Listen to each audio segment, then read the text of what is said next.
vamos voltar pra Priscilinha. Criança, com quantos anos você começou a cantar?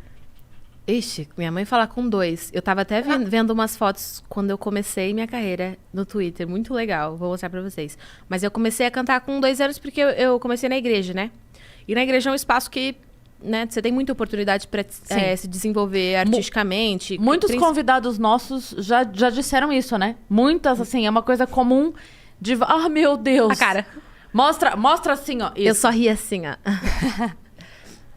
Comecei. De contando isso, assim, que morava em alguma cidade muito distante de qualquer manifestação cultural e o que tinha era a igreja, ou que morava num bairro onde não tinha, e o que tinha era a igreja. Várias pessoas já falaram isso aqui, porque a igreja, né, todo bairro tem praticamente. E é um lugar que usa muito das artes pra compor ali a liturgia. Então a música, a dança, até o teatro, a própria oratória. Então é um ambiente...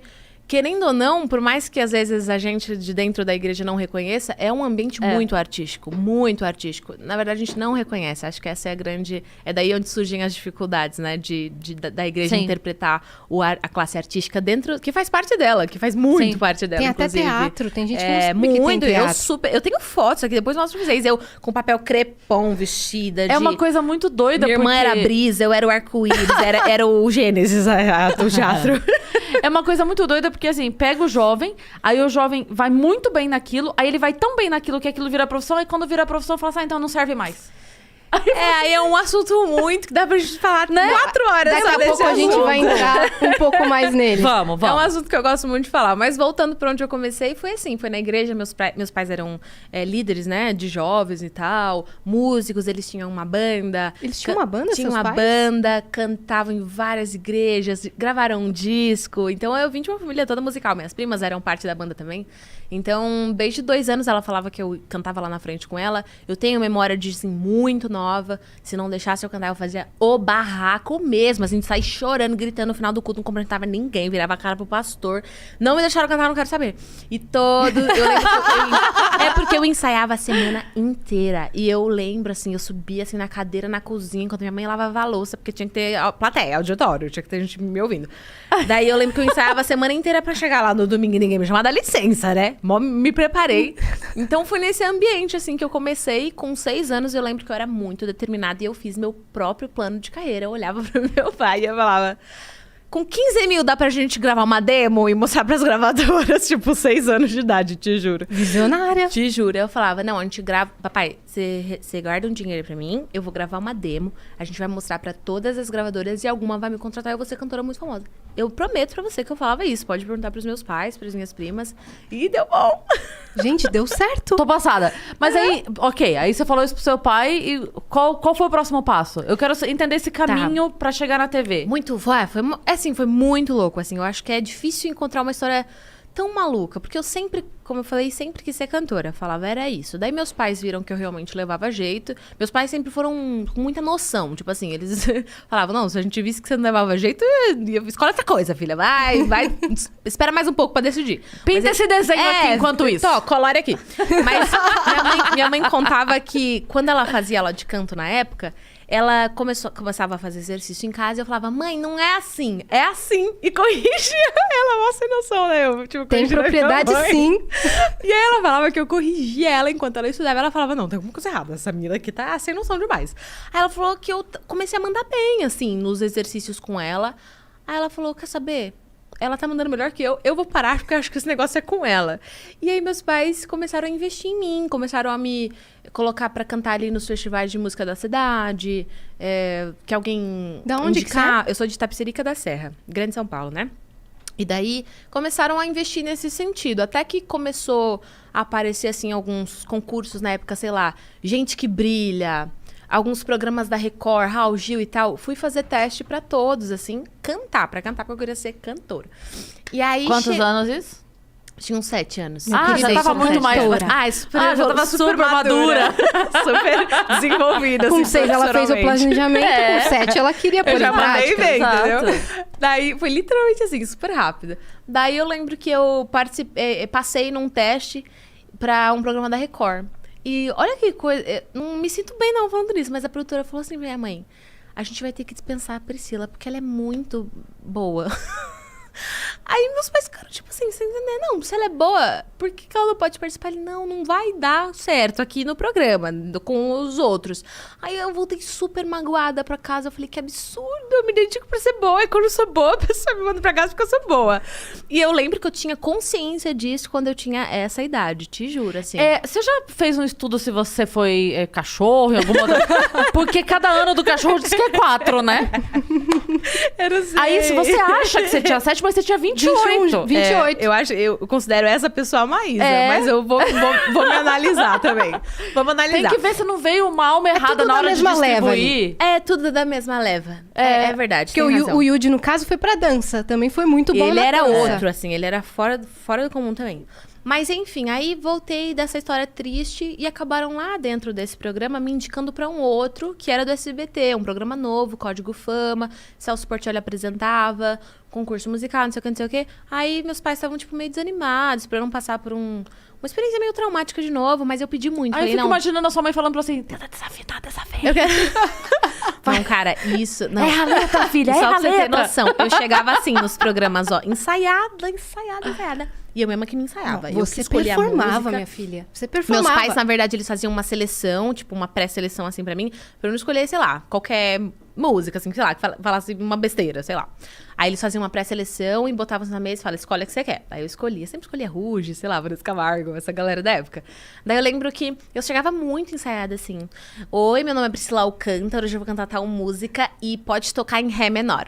E esperava assim, aí os caras ficavam, mano, que essa criança? Tira ela daqui. Tipo, é engraçado. Daí eu cheguei nesse da SBT, fiz o teste desse jeito que eu tô te contando. E aí eu passei nos testes e me apresentei pela primeira vez, ganhei a primeira fase. Inclusive, Glória Groove competiu comigo nesse programa. No Código Daniel Fama? Garcia, O Daniel foi lá Garcia? que a gente se conheceu. Ele tava no Balão Mágico já? Acho que ainda não. Eu acho que foi depois. E aí, eu ganhei esse programa. Tô tentando contar a história de um jeito que faça sentido, porque não faz sentido, tá? Eu só preciso pontuar uma coisa que você meio que ferrou minha infância essa Por quê? época. Porque você era muito boa. E a minha mãe Eita. ficava te comparando comigo. Ah, isso é chato. Já tratou na terapia, mano? Não tratei ainda. Eu vim falar isso pra você. Eu esperei A 20 gente faz uma anos. terapia ao vivo. Eu esperei 20 anos pra te falar isso. Que a minha mãe Inclusive, mamães não façam isso. Não, mas não era de Não, é maldade. legal. Não era de Era maldade. de legal? É, assim, era. Ela falava, "Olha, corre ver essa menina aqui, olha como ela faz, olha como ela canta bem. Você podia tentar... Um exemplozinho, Exato, assim. um exemplo. Uma refzinha.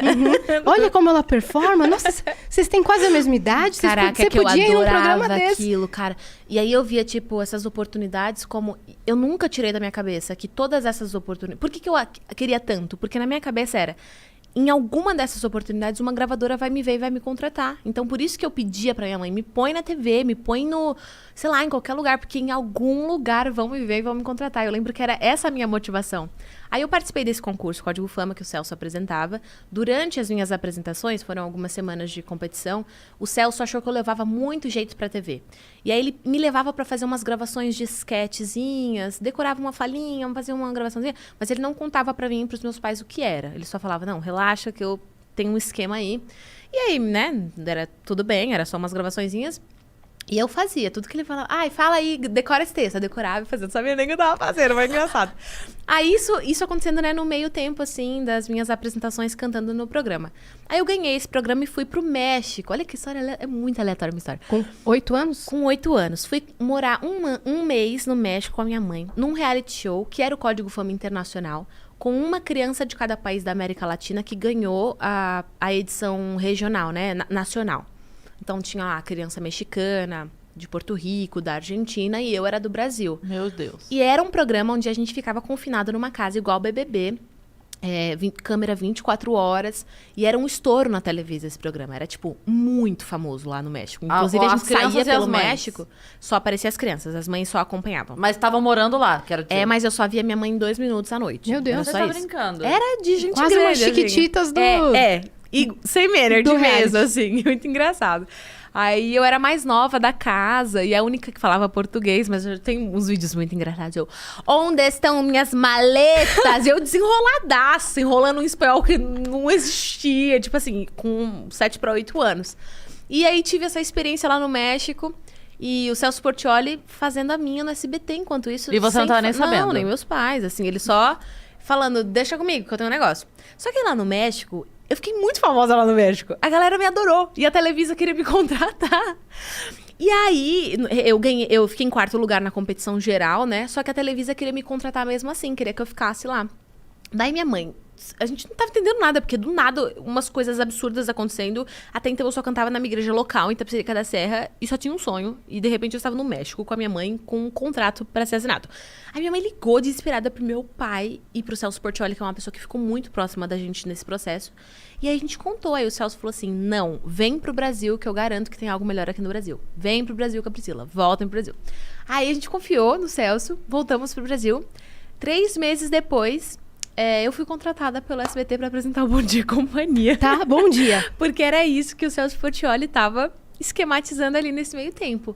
Nunca fiz TV, nunca quis entrar pra televisão, eu só queria ser cantora. E aconteceu que a TV veio antes. E meus pais consideraram uma ideia legal, eu quis fazer isso. O Yudi participou do Código Fama também, ele não ganhou, mas foi nesse mesmo lugar que a nossa vida se cruzou e que ele apareceu na minha fita, quando o Silvio Santos viu a minha fita. Aí o Silvio Santos falou, e esse japonesinho? Aí o Yudi, quero ele também. Aí juntou a gente. Aí Mano, quando é pra ser... simplesmente. E aí eu fiz carreira na TV por E foi 10 um anos. estouro o programa. Foi um estouro e foi o que me projetou nacionalmente pra hoje eu realizar o meu sonho com a música. Mas você nunca tinha apresentado nada. Como que foram os primeiros dias? Teve teste? Teve Não. ensaio? Como Não foi? teve teste, já foi definido que a gente ia apresentar. Teve a gravação de um piloto. A gente ensaiou umas vezes na semana e teve a gravação de um piloto que foi pro ar como o primeiro programa. Inclusive, eu tava toda destrambelhada, uma meia calça no meio das coxas, que nem servia em mim, e foi pro ar esse programa, foi engraçado. Então foi literalmente do dia pra noite, sem exagero. Minha vida mudou do dia pra noite. Daí, sei lá, um mês depois eu tava me mudando de Tapicerica, indo pra um outro lugar, estudando numa escola particular que eu nunca tinha estudado, num outro bairro, a vida da minha irmã mudando sem ela pedir. Então foi, tipo assim, um pouco caótico nesse sentido, mas aconteceu. E era pra acontecer. Foi muito louco.